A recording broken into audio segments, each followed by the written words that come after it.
Good morning, you guys. So, I think that before the US enters a war, the president should make a speech from the White House, from the Oval Room, I guess, or whatever room they have their speeches in, and tell us why we're going to war, what is our mission, what is our objective, how will we know the objective has been reached, how much money we will commit to it.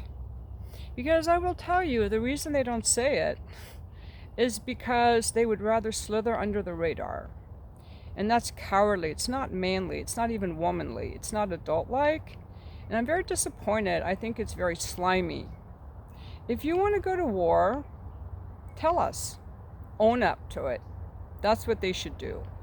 The second thing I'm going to say is that there are a lot of lies. They use very interesting wording, like they'll call actual countries with democratic leaders and actual states, they call them regimes to make them seem bad, like we're the good guys and they're the bad guys. But they could call us a regime. Regime is a word that they use in place of country. Like they don't say Iran, the country, they say the Iranian regime. So we could say US the country or the US regime. You see what I mean? They use certain words and they spin propaganda. They tell us that people who defend their occupied lands are terrorists or the bad guys.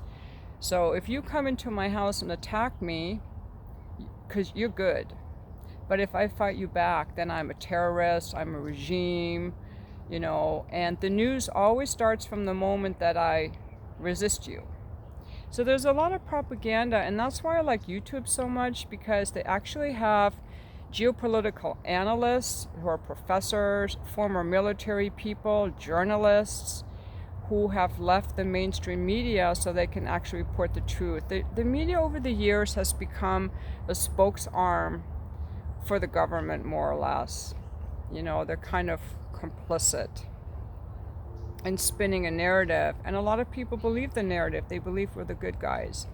I would say that the US doesn't have a defense.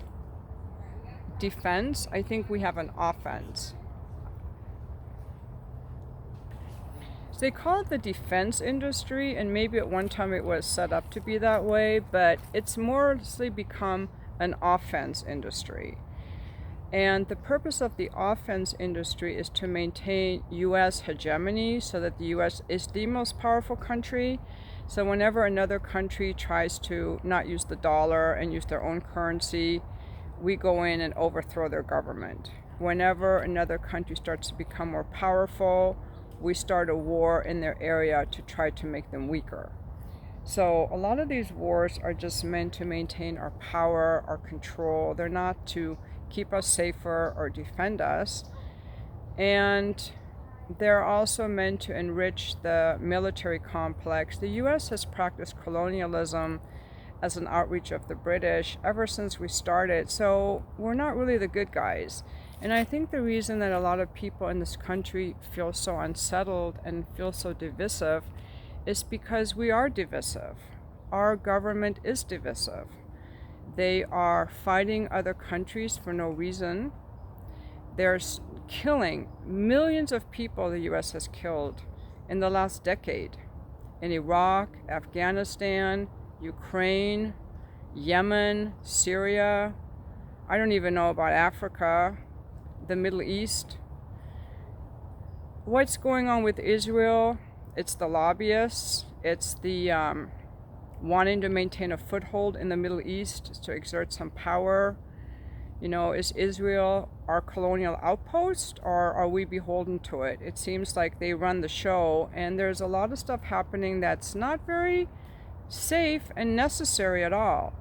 If we look at the BRICS countries and Russia, how they're gaining strength and momentum, and so many people want to join it, they're up to interesting things. Their economy is growing. China, Russia, India, Brazil, Iran. Iran is now part of BRICS. There's a huge meeting coming up this month. More countries want to join BRICS. They're not an alliance like NATO. They're all independent countries, but they have joint ventures for their economy. And they also do joint military exercises. So I think there's a lot of power in trading like that. I don't know why we can't do that. Um, Another thing they don't tell you on the news is that both Russia and Iran have been wanting to be friends with the West for decades. The US will not let them because, hey, we want to be the big guys. So the US has actually sanctioned North Korea, Iran, Venezuela, all these countries. And when we sanction countries, it makes other countries that are our allies also sanction them. And when countries are sanctioned and they cannot import anything, their economy really, really suffers. Imagine if we weren't able to import anything at all. How would we do? It's and that's why we get a lot of immigration also, because of the wars we started when people are fleeing, because of the sanctions when the economy really goes down.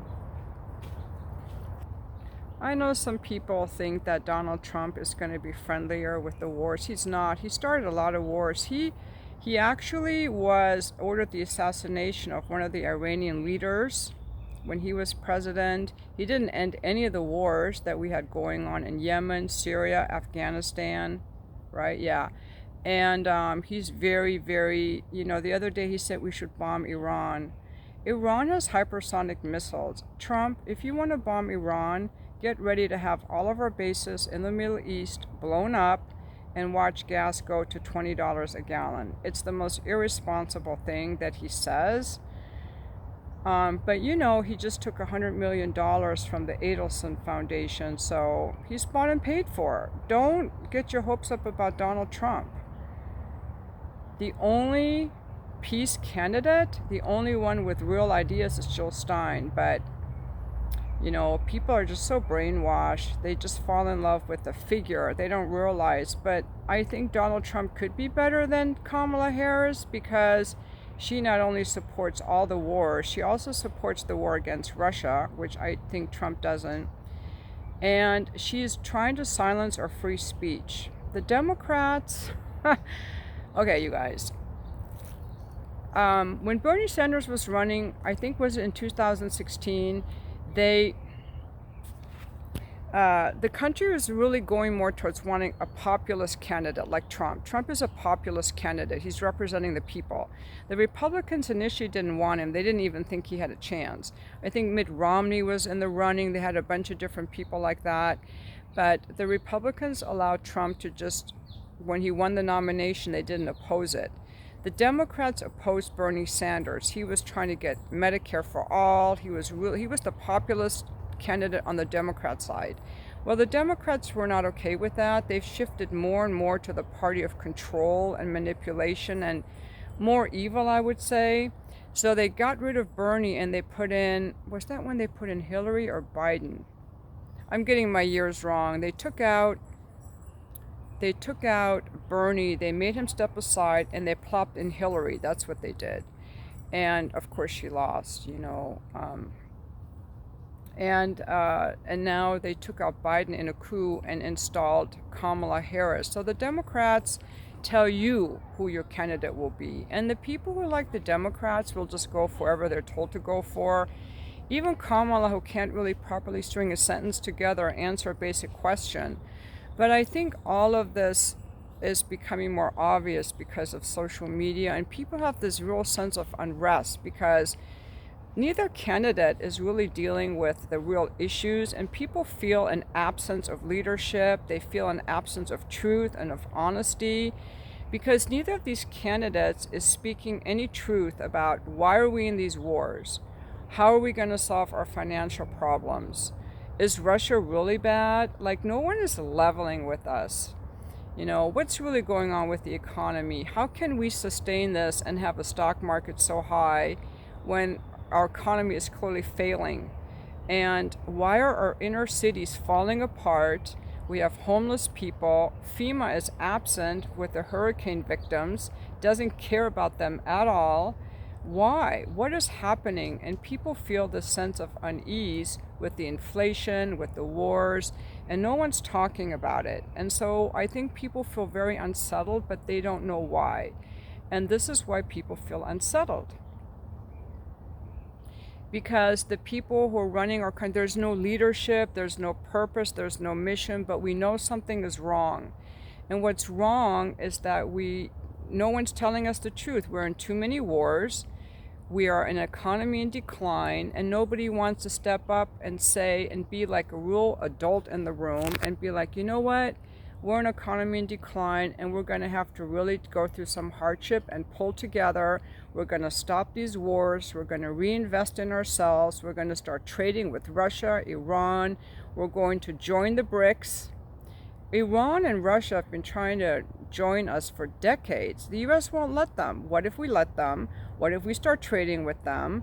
What if we start investing in our economy, in our education, and turn this country around? That's what we need as a real leader. We need some new ideas, but you're not going to get it from the current system, because the elites who are running the system, they're just fine. They're benefiting. It's just the rest of the people that feel like something is wrong, and there is.